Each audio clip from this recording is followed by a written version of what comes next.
Welcome to the Creative Voices of Change, the podcast, where we'll dive into the rhythm of land, community, and creativity through conversations with artists. I'm your host, Anne-Isabelle Leonard. The conversation you'll be witnessing here come from a simple desire to make visible what usually go unseen. We're interested in quiet ways that artists act as change makers, shaping community, nurturing connection, and reminding us on how creativity can act as a powerful tool in upholding the challenges that we face today. We honor the long-term processes and commitments and the courage it takes to keep showing up.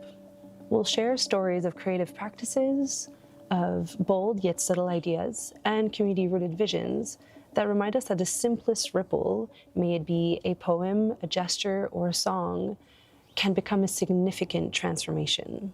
We believe art and the people who create it aren't at the sidelines of change, but at its heart. In this episode, I visited Rachel McRum, a poet and performer originally from Northern Ireland, who has been living in Montreal, Quebec since 2017.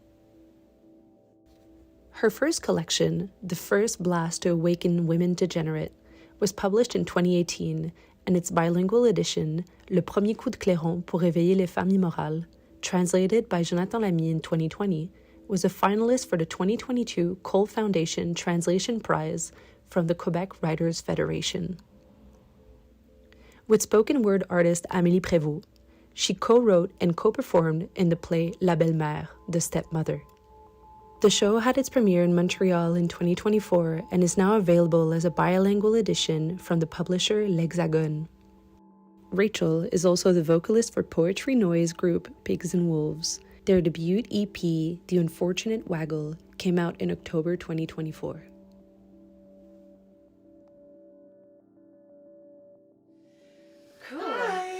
How are you? Great, Anne-Isabelle, how are you? Good, I'm so happy that we finally get to sit down and talk. I'm so glad that some of our long rambling conversations are now going to get recorded on camera for all posterity. Such profundity. Well, and you're the final episode of the first series of the Creative Voices of Change. Okay. Yeah. Thank you so much. No pressure here. No pressure at all. I'm like, the culmination. Well. Thanks. Mm-hmm. Yeah. And you're the only artist that we're not interviewing in the area of the Skeena Valley. But if you could tell me a little bit about where we are and what's your relationship to this place. So we are currently in our apartment. I share it with my partner and my stepdaughter half the time, and our cat, our fat grey cat, on Plateau in Montreal or Tiohtià:ke or Mignang or whichever name that you're going to call it by at this point. Mm-hmm. We've lived here since 2018. I'm obviously not from Quebec. I'm from Northern Ireland originally, and I actually came over here from Edinburgh in Scotland. And I think I have probably mixed feelings in relation to that in some way. You know, we've seen a lot of life here, but to a degree it's probably always felt temporary. Insofar as renting apartments in big cities, I think always feels temporary. Yeah, there's been a lot of fun here, but I don't think it's somewhere I feel particularly rooted in. Yeah. Is there a place where you feel particularly rooted? In Quebec, yes, out in Cacouna in Bas-Saint-Laurent, which is 500 kilometres downriver is how I describe it to people. It's door to door. It's the length of Ireland, essentially. It's Cork to Belfast. Is it really? It is. It is. I measured it and then killed myself laughing. But it was this, because I was trying to explain it in a scale I think that my family would understand. And then I was like, oh, so it's fine. It's just like 5 hours drive. It's like the length of Ireland. And of course, they think that's insane, crazy that we and I'm like, no, it's fine, it's a half a day's drive, we're grand. You're Canadian now, basically. I know, I basically am. I was like, I have moved in. And actually we can come back to that when we talk about going out to BC, because again, distance and scale really played into that trip and that visit and how I perceive Canada as a country. It did actually shift a lot of things for me, I think. Anyway, so Cacouna, Bas-Saint-Laurent is, we bought a place out, it's not remote, but we're sort of our nearest neighbours are about 1.5 kilometres away, we're facing the river. Yeah, and it's the first property we've owned, my partner and I, at the age of, 41, 42. And it's changed a lot of things. It's changed how I relate to here. It's changed how I relate to home, to Northern Ireland as well. It's got roots, and more so every year, I think, which is interesting. Yeah, and I feel like you've been telling me about, the road being only accessible in the summer, and I kind of want you to just tell me the story of you going to your house in the winter. So the route, c'est pas déneigé, which does not translate to English. I've tried to explain that, like de-snowed does not work. So they have a heliport which services the island. There's about 40 permanent residents on the island all year round, and so the ferry doesn't run to it, so they have a helicopter service that goes back and forth like 3 times a day sometimes. And so we leave the car in the parking, and then there's sort of sort of lying flat in the back seat, yanking on salopettes and jacket and all the rest of it. And then I get my little backpack, and I have a green plastic sled with amazing handles, courtesy of you, who taught me the ways of backcountry sledding. Thanks for the knowledge. Look, we give what we can. Made myself my little harness out of piping and thing, which I'm so proud of. And then I took it up to the house, and it's 2 kilometres. It's quite flat. If there's a wind in the face, it can be reasonably intense. And there's nobody around. There's a dark sky effect up there, so the stars are absolutely incredible. You might hear the odd coyote around the place. And it's stunning. And then we come up to our lovely white and yellow house and get the fire on, and that's that. We bought it with the aim of sharing it. We run a writing residency out there during the summer months, so from sort of June through till the end of September. And very much autonomous self-guided residencies, so people come out and bring their own project because of where we are and because we're surrounded by nature. And I think geographically, it's quite spread out. It's a big region with not a huge population, so I think people have cultivated a very specific relationship to the fleuve, to the land, to the light down there. You've visited. The quality of light down there is absolutely incredible. It's a sunset side rather than a sunrise side, and so all those factors play into how people create down there as well. And so there's interesting conversations around that. You were naming how, that different scale, like relationship to scale in land, and coming from, Europe into, the new world of Canada. I hate that, but you know what I mean? It's just like this idea of like coming into this land, and Canada has such like an image, I know, for Europeans, being like so big and so cold and so distant. Also very hot sometimes as well, let's be real. That's it, exactly. And so I'm kind of curious as to, you moving so much in your life. Have you seen like your art practice move with your physical movement in the world? I think for me, I was in, I'm from Northern Ireland, I was in Scotland before I moved over here, and so a lot of my kind of spoken word poetry performance came out of the spoken word scene in Edinburgh specifically between about 2011 and 2016. And that's drawing in its own very specific tradition of, you know, oral storytelling, and it's an Irish and a Scottish tradition, it's a very Celtic tradition. It's interesting, I've just come from the First Nations Book Fair in Quebec, and I was hosting a discussion with Catherine Vermette and Mathieu Tétrault, who are both Métis from the prairies, and we were talking about Michif and the oral storytelling tradition out there, because both of them kind of embed that in their writing.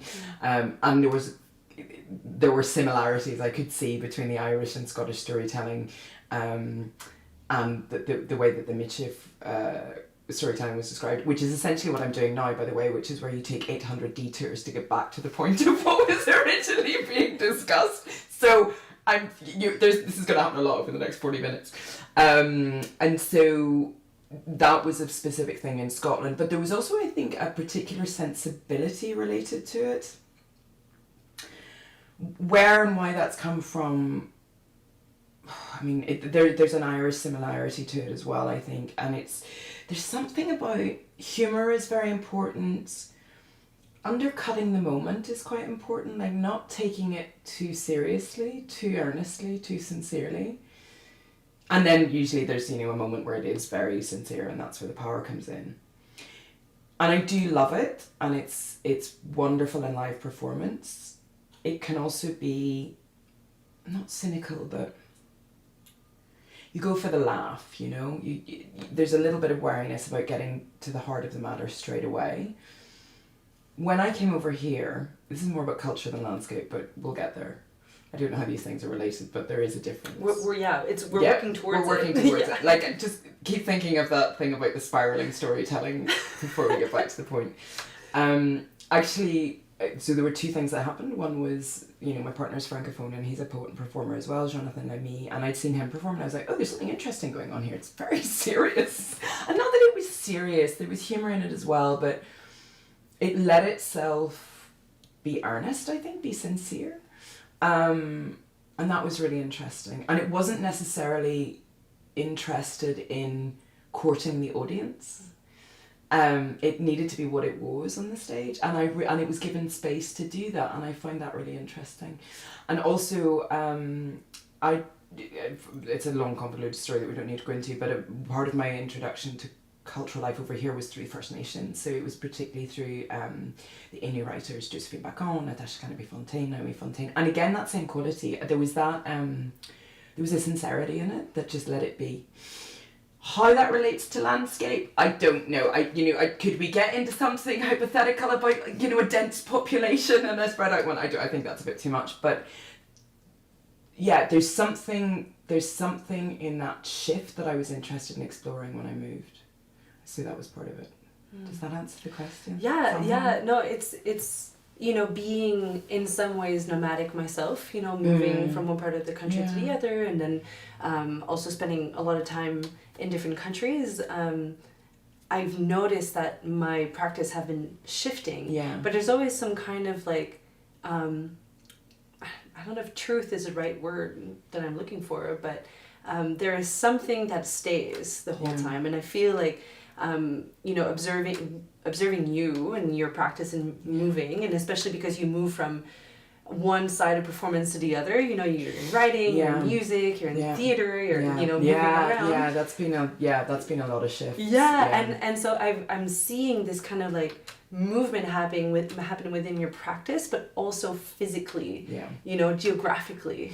It is, and I mean, it's interesting because even thinking about that motion of undercutting, the minute I said that, I was like, no, that's not true. No, but you still do this, or I still am drawn to this, and so even that earnestness and that sincerity that I was talking about, and I don't even feel like that's the right word. I feel like that's reductive, but let's go with the sincerity. I also know that I'm drawn to the undercut and to trying to find the humour and to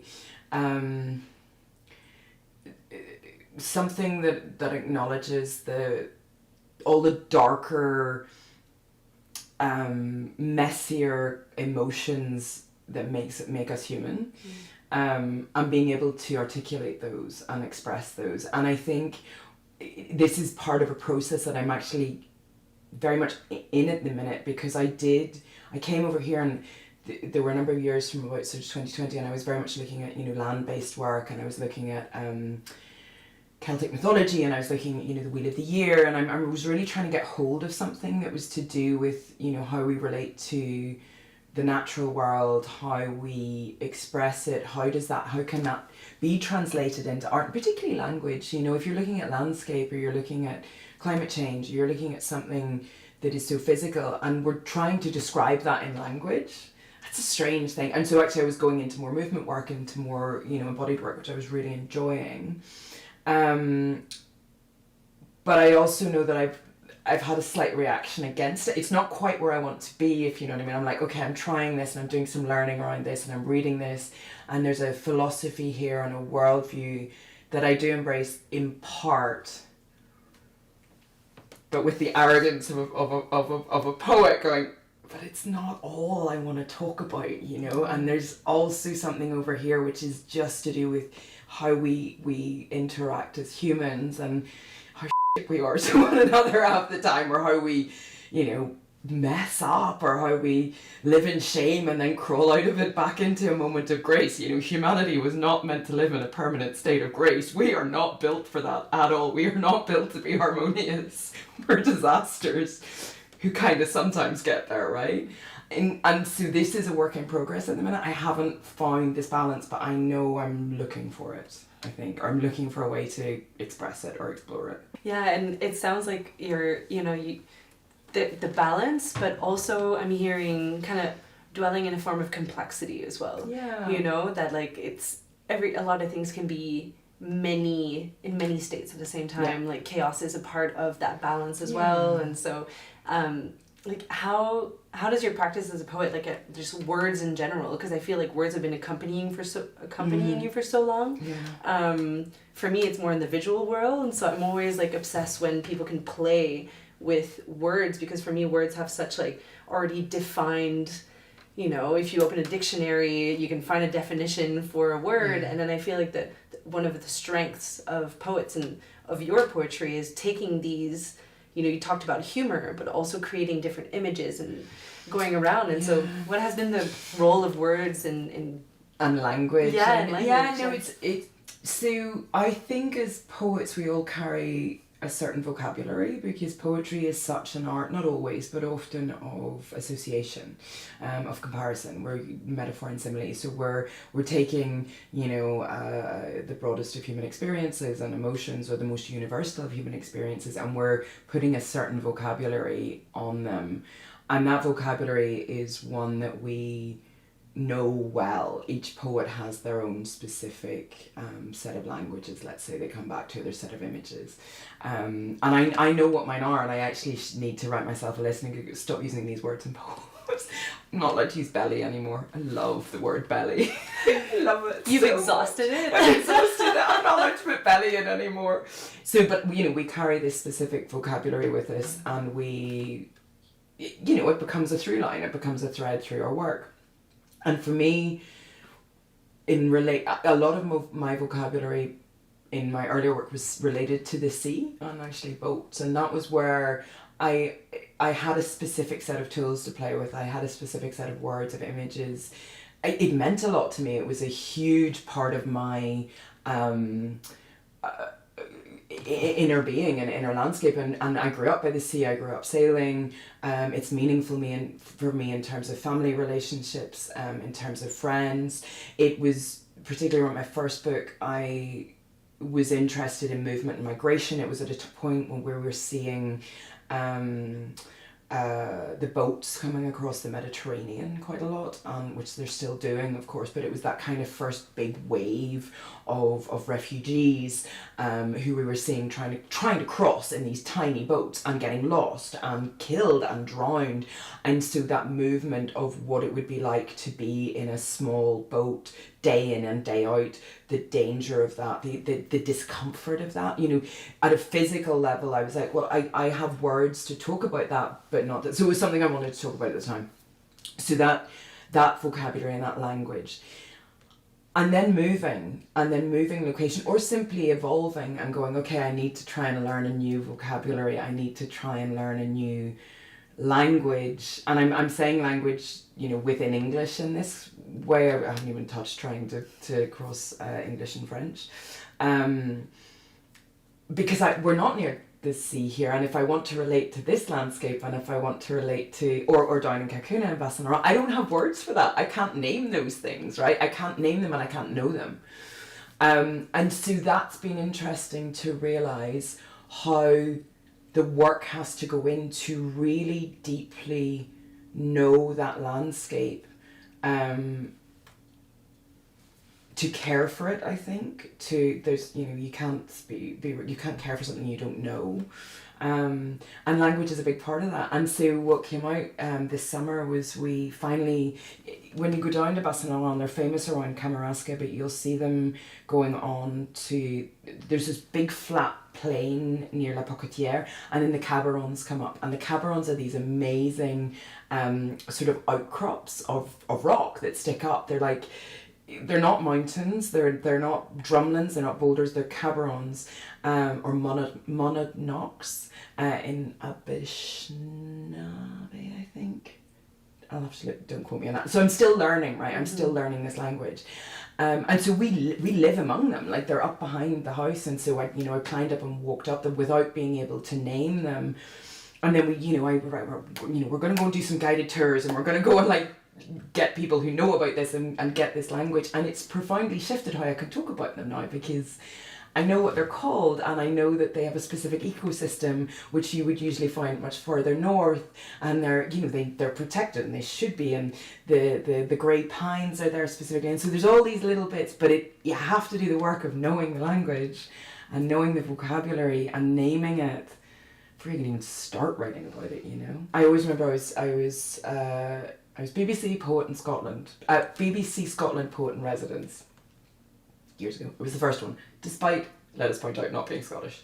And it was the best crack, and it was 12 weeks, and I basically went around 12 different radio programmes, and I had to write a poem for each. It was amazing. It was like, and I was so productive, because it is a practice, you get into the groove. But I remember they took me up to the Highlands. And we were talking about Nan Shepherd, who's a very well known, one of the earlier Scottish nature poets. You're nodding, you know her. Yeah. And how specific her vocabulary was about the mountains. She wrote in the Cairngorms because she knew it intimately. She knew the she knew the difference between different types of heather. She knew the animals. She knew the bird cries. And I went up and didn't know any of that, and I had such a shallow appreciation of what was happening around, because I couldn't see the depth, because I couldn't name, because I couldn't differentiate. And the guide, Mark, loveliest guy, and it's such an odd thing, right? He's describing nature walks on the radio to listeners across Scotland. Like, he's going for a lovely walk, the weather is such and such, and his job is to translate that to radio. That's right? Amazing. Wow. And he's fabulous at it. And he has that knowledge, and he's just this beautiful matter-of-fact voice, and it's so easy, and it just flows out of me. I can hear this, and I can see this, and did you see the black-tipped hair up there? And and I just thought, oh, that's it. You don't need me writing a poem about this. Mark's here doing that translation work, and see that knowledge and that language, I think, is the specificity. And you touch upon something that is, I think, a personal question that I've been having with myself lately. It's the whole relationship to imagery that we create with words, but also with visual arts or with anything. Yeah. And I feel like a lot of elements that are non-human are used a lot as imagery, for better or for worse. And so, for example, like, I've been working a lot with the non-human entity of an avalanche. Avalanches, which is, an avalanche girl. Specialist knowledge. But what's interesting is that, for example, the avalanche is seen as such, like, it has such a potent imagery. It's used in the language as a metaphor, as an allegory so much. It has a whole presence in terms of how we use it socially. And then when you learn about it more in a scientific side of things, you realize that it's a whole other dynamic in the end, what it is, the depth of understanding.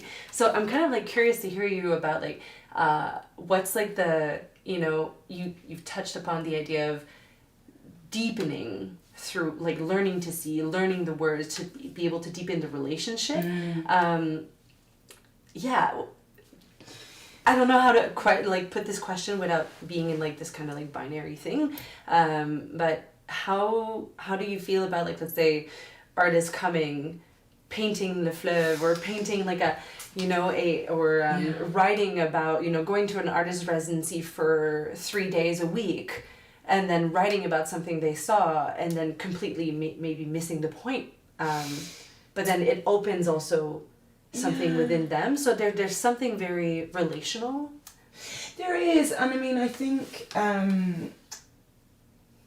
I suppose it's how honest you are about what you know and don't know to a degree as well.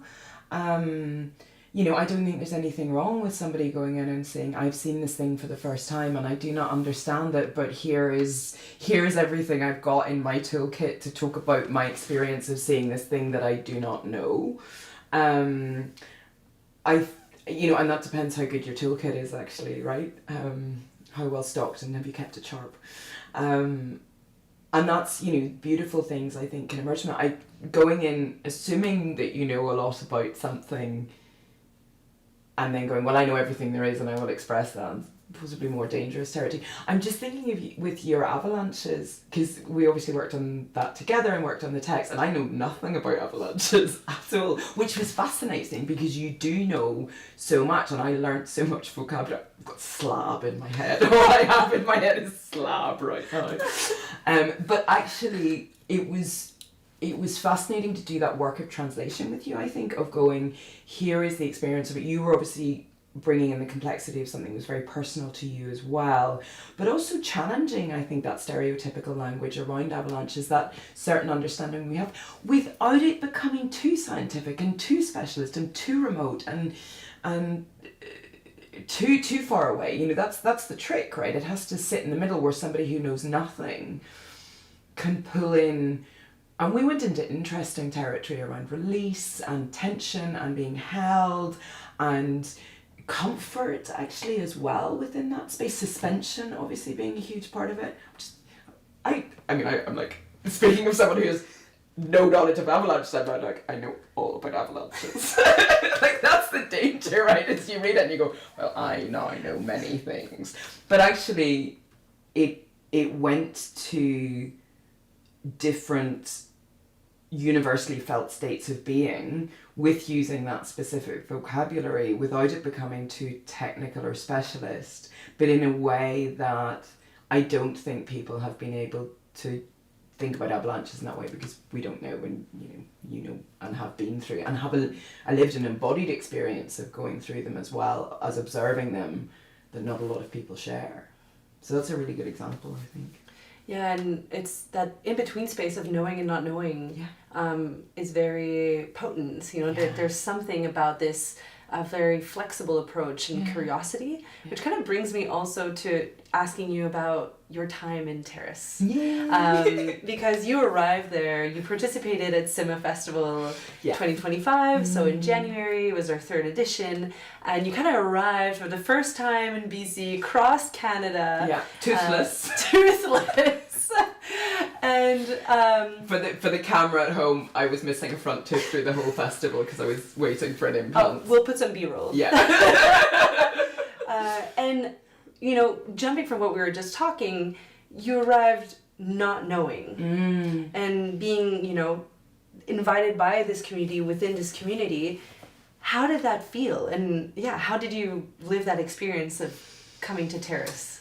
I mean, as you say, and this is also how I travel in general, which is just like, oh, I have to go somewhere. Great. The night before, I'm like, what should I be packing? Like, didn't look up the weather, didn't look up where I was going particularly. I'm very into, I'll just arrive and then we'll improvise when we get there, which is, it's fine as long as I'm traveling with somebody else who's much more organised. First of all, just to go back to that question of scale, it is further to fly from Montreal to Terrace than it is to fly from Montreal to Belfast, which I could not get my head around. And I was like, but we've just flown this far and it's the same country, the currency's the same, my mobile phone is still working, and the landscape is completely different. And, oh God, we're in an English-speaking bit of wherever again. Like, there's no, where's the French? I mean, there's a bit of French, obviously, but, you know, it's such a switch from Quebec and Montreal. And there's no snow, and, well, no, there was some snow, but you know, not huge amounts. And it's damp, and it's humid, and rocky mountains, what the hell, you know? And so everything was completely unexpected, and I still to this day cannot get my head around the fact that this constitutes the same country politically. in my idea of what makes a country, no. You know? It's so completely different. And I hadn't been further west than Toronto. Yeah, I mean, that's... So, I mean, I haven't seen the... Don't even talk to me about the middle bit. I'm sorry. I'm going to get kicked out. You know, I haven't even seen that yet. And I will drive it at some point because I think it must be driven. So even that experience then of... I couldn't see it as continuation in a way because it was the... Yeah, and you know, it's a different series of cultures. There's obviously a big ski culture there. There's again a language and a vocabulary around that, which was fascinating for me to listen to you and the gang around. The industry is completely different. The idea of, you know, we talked to the John, was it, in Tara, lovely John, you know, about the impacts of the forestry around there, around what's happening with the rivers and the waterways. You have, you know, the indigenous nations out there are different and varied within a very small area. There's a lot of different nations within that. No, it was a huge displacement. I had the storytelling, which was really interesting because when I hear storytelling, I hadn't thought about it in that way where it's kind of a yarn. Like, I was up the mountain and there was an overhang. Again, a lot of vocabulary I don't know anything about, but it was like watching sailors, right? It's like watching sailors in the pub go, well, I've got a better story than that. The time, you know, we were out and the rudder fall off and I was steering with my teeth with the steering things, and then we'd have Hoolie came in from this, you know, it's that sort of angle. But yeah, so those yarns, yeah. So you really felt the land and like the relationships through those stories. stories. I was wide-eyed. I was a sponge. And one thing that was really impressive for me, maybe not impressive, but I just really enjoyed watching you make your way through town. And what I really loved is, like, you know, when you arrived at, you know, one evening, you're like, yeah, I booked myself a little, you know, haircut in town, and I went to the thrift store, and I went to the bookstore, and it's really important I do this and I do that. And then the way that you built your experience in the area was very unique. And, you know, having the opportunity to watch that, you know, as an organizer and as a friend also, and then see it kind of accumulate in the workshops that you gave that was so adapted to the community. And so I'm curious to hear, like, what is that process that you go through in, like, entering these communities? Because you do it often. You go give a lot of workshops. You work with different you know, different people. Because just so you know, also the kids with whom you worked in the scary stories, they've actually applied for a grant to keep that going in the community. So it has, like, a massive impact. And so I know Tell that me that the was name your of the intuition. school again. Tell me where the school Is it at the Robin House? The Robin House. Of Kits and Caleb, yeah. Kits and Caleb, that was it. Mm-hmm. So, that was so much fun, that workshop. One, I think, if you can, always book a haircut when you go to a new place, seriously. I know it sounds like a really mundane thing to do, but it's actually a really fun way to, you know, get to know a place, and also go, I trust you. You know, of course you cut my hair, that's going to be great, you know, and fine. Like, it was a great haircut, they were beautiful. But I do think, sorry, the reason I'm laughing is it's related to how badly I prepare when I'm travelling. I don't think these things are unlinked. But I don't know why I don't prepare better when I travel, and it has led to fairly dangerous situations when I was younger, because I literally would rock up somewhere and go like, I'll just go for a wee explorer and find out where I'm going. Like, I'm not advising that as a great way to travel, but there's an air of what I think that means is, one of the consequences of that is you are very open to what arrives and what's going to happen, and where that path that wasn't in the guidebook that you're not trying to get to because you didn't look at the guidebook will actually lead to. And so that allowing that openness to come in and go, I'm going to see what this place is for what it is, perhaps lends itself to that slightly as well. In terms of the workshop, so that was really fun, because I had a different workshop planned for the kids. I can't even remember what it was. And I'd gone into the bookstore because I was so excited to have an English language bookstore. And I bought an anthology of Indigenous horror stories, which Wob Rice had recommended for something. I want to say something, I think it's called It Follows at Night. It's brilliant. And I was flicking through it, and I realised the age of the kids that we were working with. And that is, so there was sort of like 9 to kind of 13, 14, I think. And that age group loves writing horror because it's so transgressive. And because I had this sort of Indigenous horror stories to look at, and I was like, okay, this is interesting. And I think I'd been reading Drew Hyden Taylor and Eden Robinson. Eden Robinson, actually, who obviously writes in and around Terrace as well and mentions Terrace. And I was like, okay, we can play with this. And what was so fascinating to me was to look at their vocabulary again, the kids' vocabulary, and they just embraced it.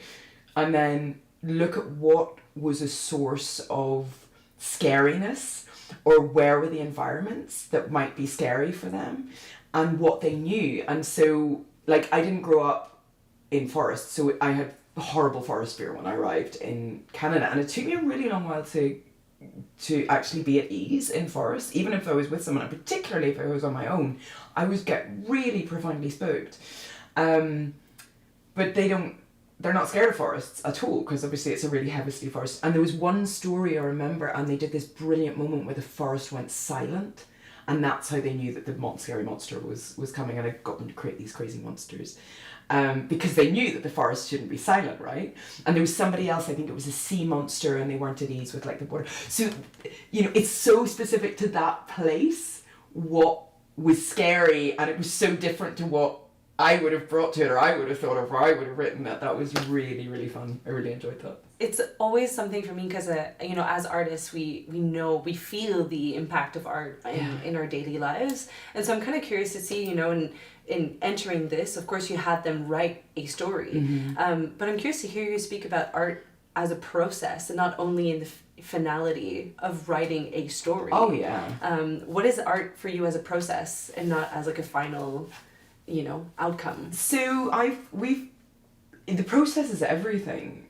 And one of the reasons this has come up, I'm trying to think about a conversation, I think it was I was talking to my brother about this, is AI. We're talking a lot about AI and ChatGPT, which I've still never used. I will be good for you. I will be a refusenik to the end of time. But I use automatic translation software all the time, particularly for my job. Like, there's no moral high ground on this, But I think a lot of the conversation that we need to be having around AI in learning institutions, in universities, in schools, in the creative process, people are like, oh, but ChatGPT writes great poems. And I'm like, that's not the point. Nobody went through the work to get to the poem. The end product is not the point here. The process is completely, the product is, what's some capitalistic little thing that you can hold up and, sell and take home. But the value to us as artists and as humans is the work. It is going through those processes of curiosity, research, reflection, total frustration, mild depression at not being able to get out whatever you could do, procrastination wildly while you don't get it finished, whatever that process is, and finally getting somewhere where the culmination of all of those thought processes and all of that doubt and all of those choices become something that you can then share to people, and people go, somebody went through all that work and all that vulnerability and all that frustration and that craft and those years of making the craft, of learning their craft to get to this point. And this is a beautiful thing.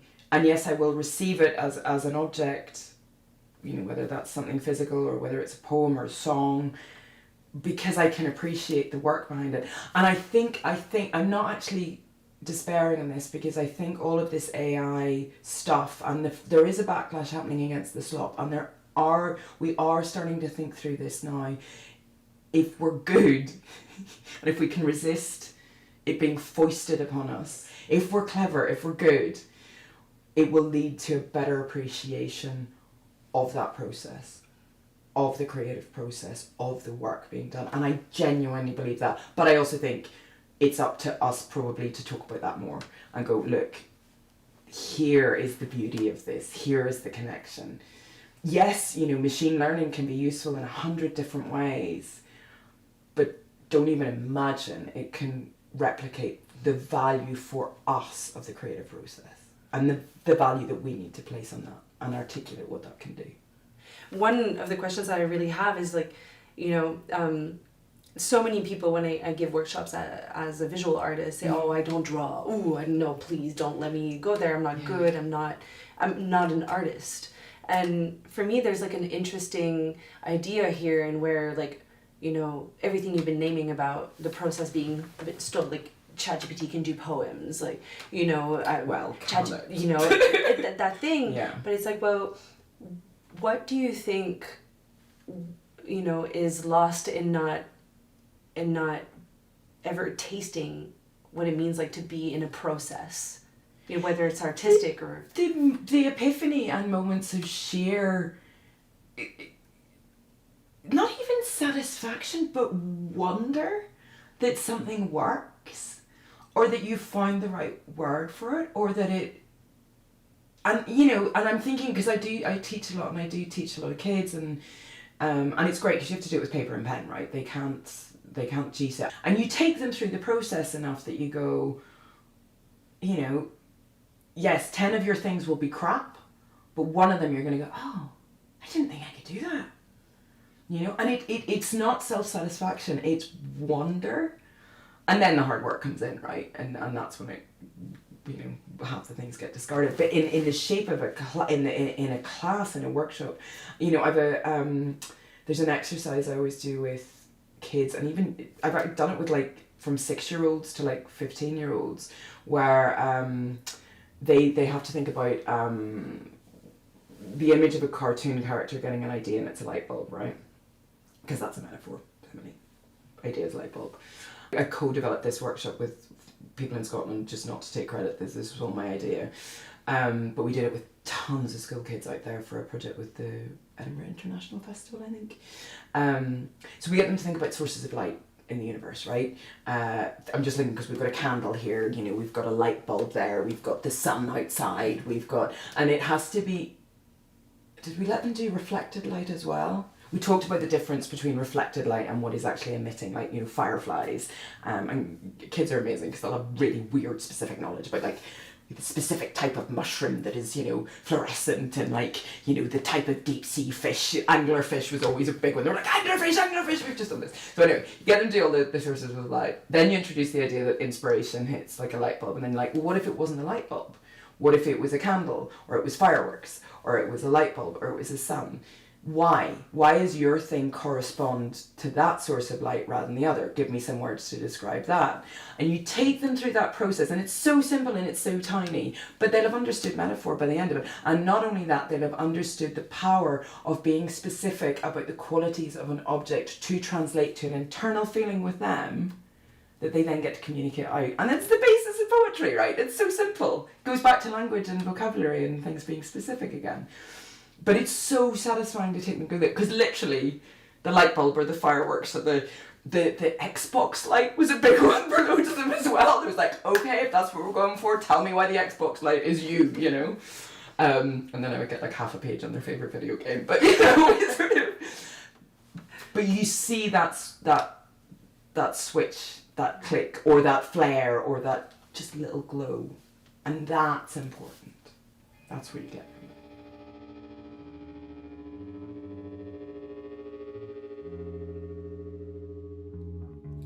joie prendre l'été sur la table de jus et les mettre dans son nez.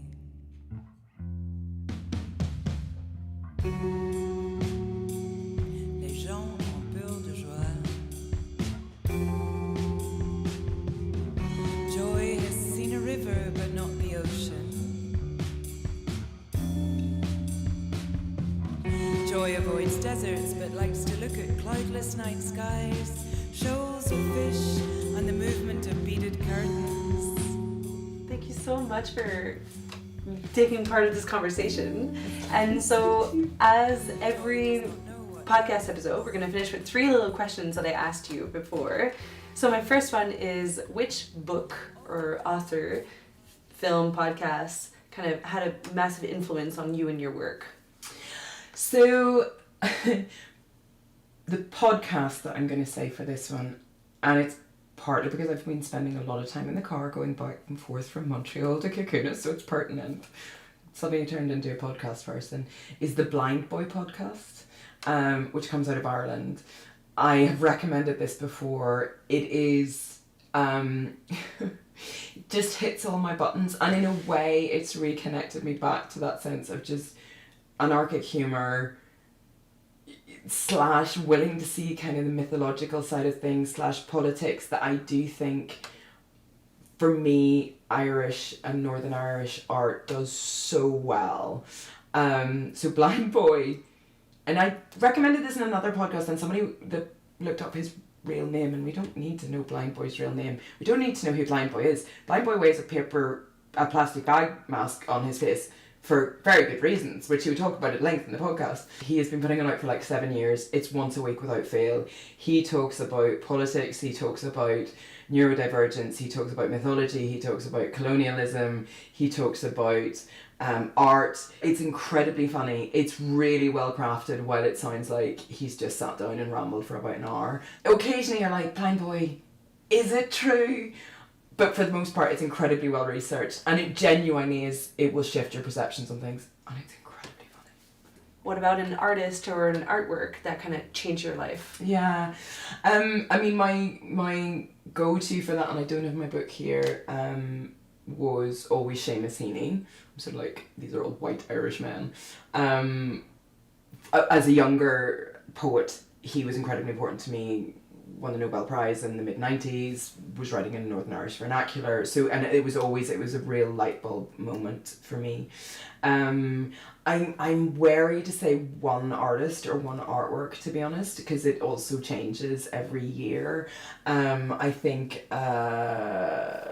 Maggie Nelson's The Art of Cruelty was really that's probably the most serious book I've read cover to cover and again, and I think of what she's talking about in that book in terms of it's about performance art, and sort of very transgressive performance art, and where are the lines or the boundaries between provocation, disgust, transgression, punishment of an audience, cruelty. It's it's Maggie Nelson, so she's amazing, and it really shifted how I thought about performance and relationship to an audience and discipline and craft and shock factor and what we do, and I suppose integrity in performance as well. I think was really important for that. Yeah.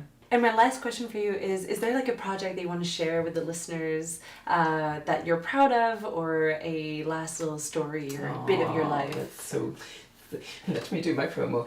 I Pigs and Wolves is working pretty hard these days. We've got some new stuff coming out. So Pigs and Wolves is poetry, noise, rock, band, group. We don't know how to describe ourselves. I'm proud of it in a lot of ways. It was a big risk. The boys are excellent musicians and have played together for ages. I had no idea how to perform with music. It is a project where we rehearse week in, week out, and it is seen my practice and voice and rhythm and what I write and how we perform it and working in collaboration shift hugely, because we got in that studio for 2 hours a week. So yeah, Pigs and Wolves, our EP, The Unfortunate Waggle, is now available on Bandcamp. Well, thank you so much, Rachel, for your time. It's always so great to talk to you, and your energy is just, yeah. Thank you Great. for inviting me to Terrace. I had an amazing time with Seema this year. I will be back. But thank you for the invitation, and thanks to all of Terrace for it really was an amazing week.